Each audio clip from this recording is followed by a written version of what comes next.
Hello everyone and welcome to our round 11 recap of the Tata Steel 2022. Okay, so few interesting news. One, if I'm here, that means that Sandro finally, was merciful and decided not to kill me for knocking on the table while doing recording the video. So that is for you, Sandro. Yes. Okay.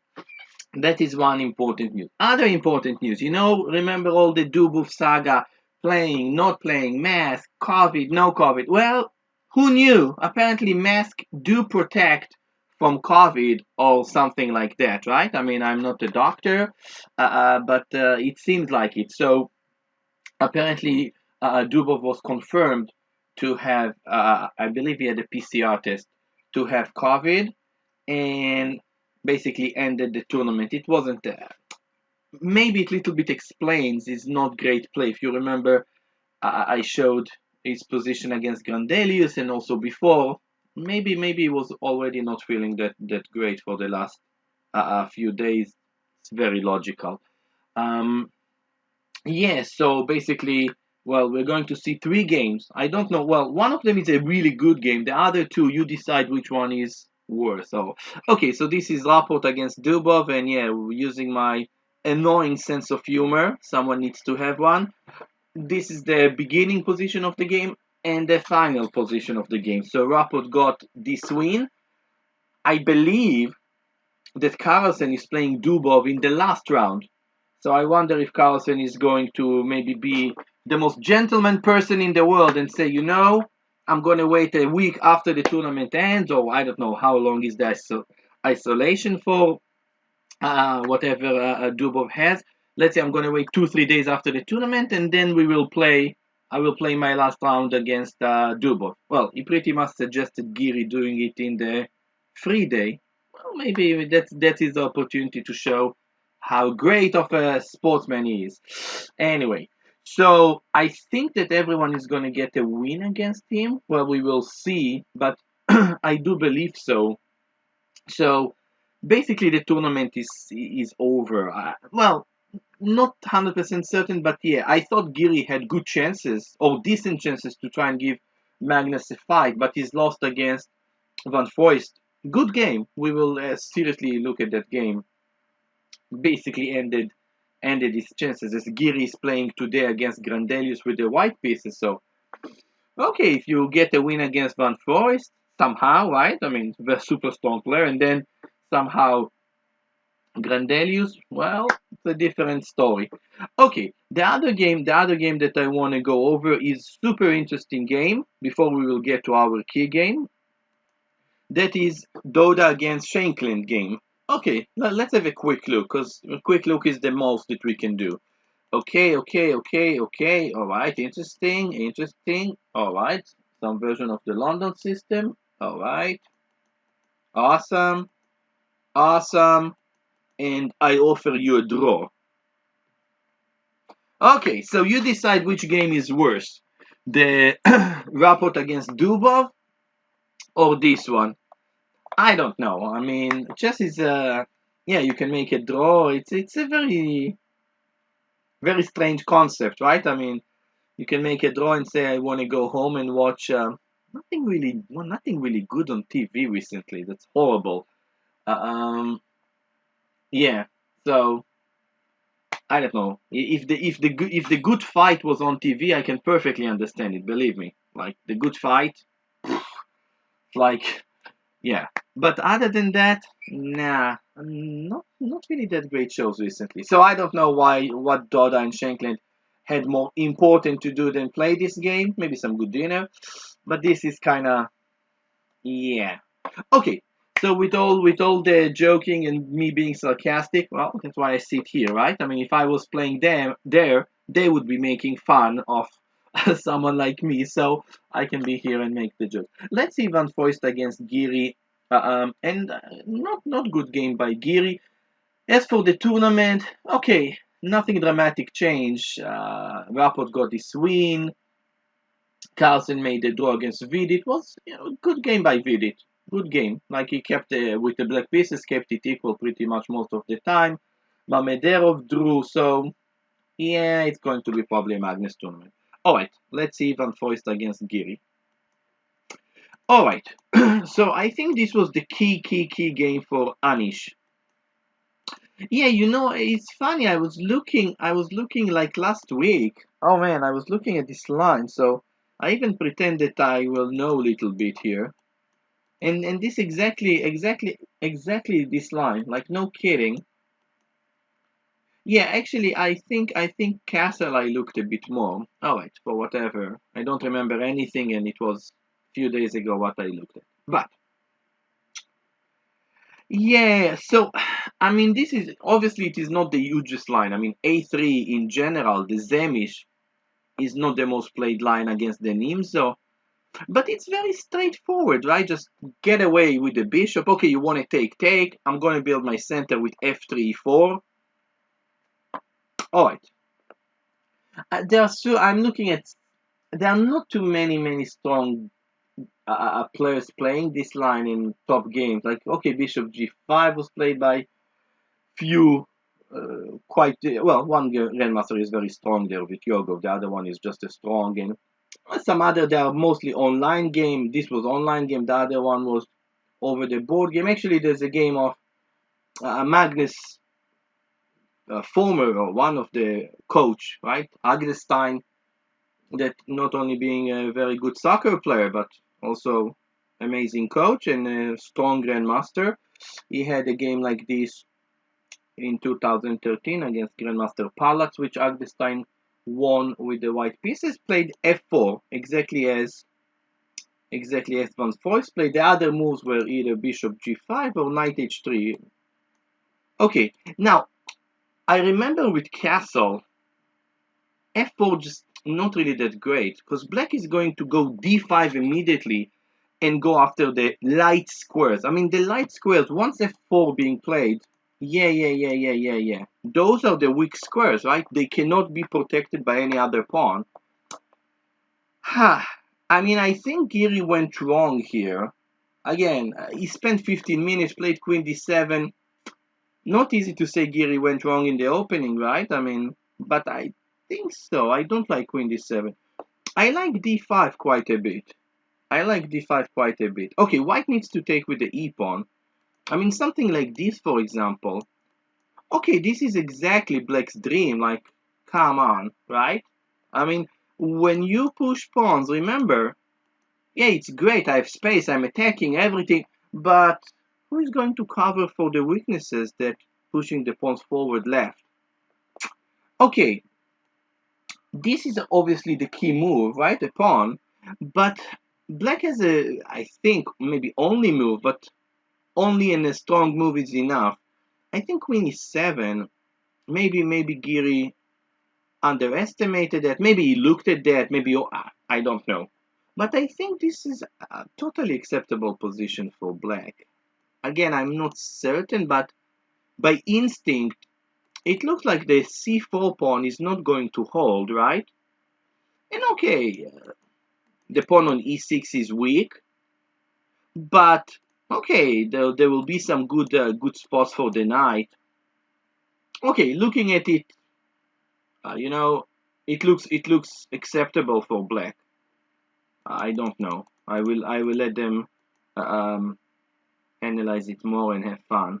But I tell you what I do know, okay, which is very little, but I do know that, yeah, that here I don't like so much black's position. This for certain, right?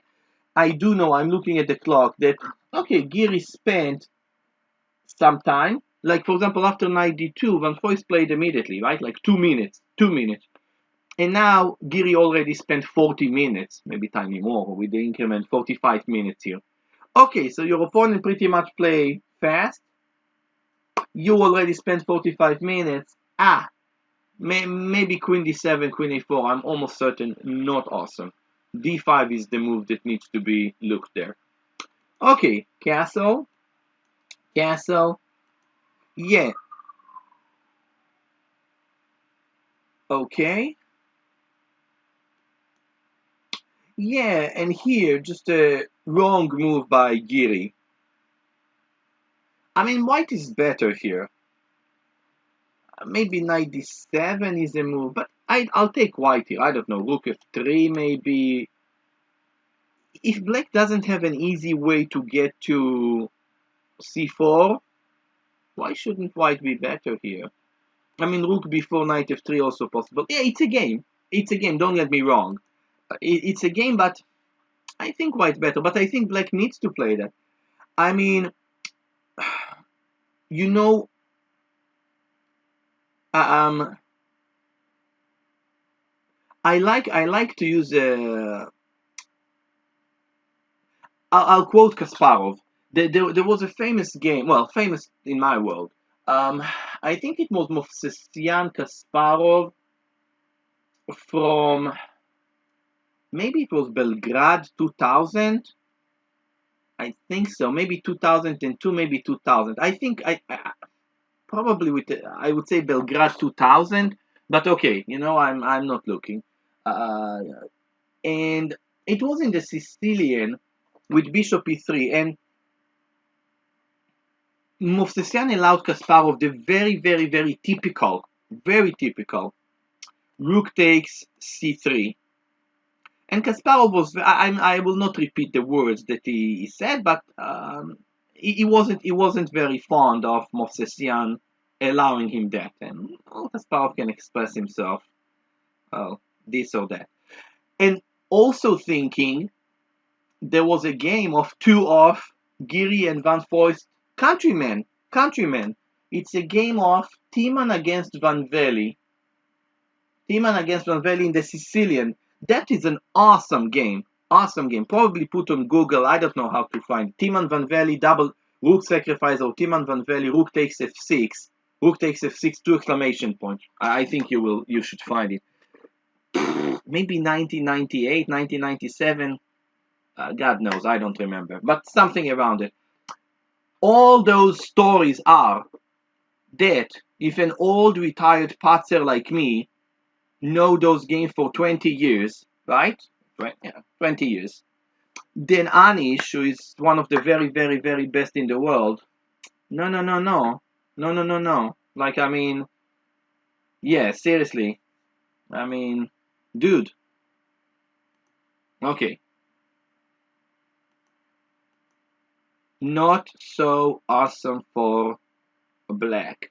Not so, no, I mean, just very, very bad. Like, I don't want to use the L word. I don't want to use the L word, but it's very bad for black. And again, I just showed you, I mentioned the two famous examples in my head. There are many more and many more that we can see. All right, Queen f3. Yeah, by the way, there were other choices like Knight f1 immediately was not bad. Some other choices, but I don't want to. I remember, one, laziness. Two, it will take the learning experience and the understanding from this position if we will analyze it super heavily. This is not okay for black, and this should not be allowed. And I have to quote Kasparov, okay, because it's a quote I really like. He said about his games. He said that allowing rook takes c3 in the Sicilian shows lack of chess culture. I mean, it's a phrase I used hundreds or thousands of times. I like to. Well, I mean, probably anyone can say that about me, right? So I'm not mentioning this about anyone else. But I'm just saying that those were the exact words that Kasparov used. And Movsesian, super strong, became very strong grandmaster. I think at the peak he was 2750 maybe, or like he was above 2700 quite, but for a very short period of time, but was really strong at some point. But still, Kasparov, well, his words are awesome. Well, maybe not, but okay. Anyhow, so yeah, Giri, I mean, almost world champion material. Okay, this just really super ugly. I mean, what does white want to do? Okay, here, checkmate, right? Here, checkmate.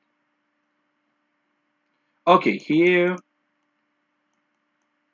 Yeah, and okay, this move, I'm looking at a little bit my analysis. This move is maybe yeah, quite a wrong move. I mean, queen e7 was needed with the idea of something like this, and maybe bringing the knight, and okay, surviving, not surviving. I mean, white is better, but here black is. This is a dream version for black compared to the game. I mean, I don't know. Maybe black is not bad here. The rook on f8 still defending the pawn on f6. That's important. That's really important. By the way, white probably should go rook f1 first and only then move the bishop. Yeah, but this move, nah, I mean, like, the difference is that now it's just going to cost some more time to get the rook there. White is going to play here, and then white might have just a killer idea with, let me see what I wrote here. You think I remember? Yeah, queen e3, queen h6. Yeah, this not supposed to be okay for black. Well, no, this was just not okay game by Giri. Yeah, queen f2. Okay, now there are several examples for the maneuver rook f1. Sorry. Yeah, I mean, I'll tell you. I tell people that I analyze chess with. I look at chess with. I'm not allergic to cats. I'm not allergic to dust. I was actually very allergic to peaches when I was young. Like when I was a baby, I was in the hospital for maybe a week by touching peaches, and okay, 25 years after by eating. Or okay, took long time. When I was maybe 30, I touched peaches. I survived. I still don't like them, but I used to get like, yeah, I was like quite serious when I ate peach or even touched a peach. But now I'm not allergic to anything other than give my opponent outpost. I'm super allergic for my opponent outpost. That's why I'm saluting players that can play the Sveshnikov. Yeah, I understand that the world champion played it everything, but the knight on d5. Oh man, I'm allergic. So this is for you. White has a dream unbelievable outpost here. The f5 square. Alright.